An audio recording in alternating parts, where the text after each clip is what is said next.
আপনাদের এমন একটি আয়তাকার জমি আছে যেই জমির পরিমাপটা আপনারা খুব সহজে কিভাবে নির্ণয় করবেন সেটা জানেন না, মানে পরিমাপটা কিভাবে নির্ণয় করবেন সেটা জানেন না। ধরেন এখানে যে জমির যে দৈর্ঘ্যটা সেটা আছে আপনাদের 45 ফুট, সেটা আছে 45 ফুট, এটাও 45 ফুট, এটা আছে ধরেন 30 ফুট, জমির যে প্রস্থটা সেটা এটা আছে 30 ফুট। এরকম ধরনের জমি আপনারা খুব সহজে নির্ণয় করতে পারবেন।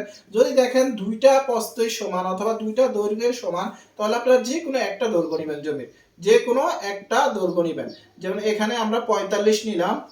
এবার দেখেন যেহেতু দুইটা প্রস্থের সমান, তাহলে জমির যে কোনো একটা প্রস্থ নেবেন, দুইটা প্রস্থের জায়গায় যে কোনো একটা প্রস্থ নেবেন, তাহলে এখানে আমরা পেলাম 30। এই দুইটাকে এবার আপনারা গুণ করবেন। প্রথমত এই দুইটাকে গুণ করেন, ফলাফল আসবে 1350 বর্গ ফুট। মানে জমি যে আয়তকার ক্ষেত্রফল সেটা আসলো কত, 1350 বর্গ ফুট। এবার যদি আপনারা শতাংশে কনভার্ট করতে চান, তাহলে এই 1350-এর সাথে 1350-এর সাথে আপনারা ভাগ করবেন 435.6।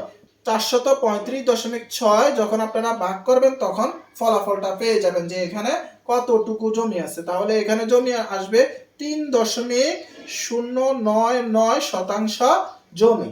এখানে টোটাল জমির পরিমাণ হবে 3.099 শতাংশ জমি।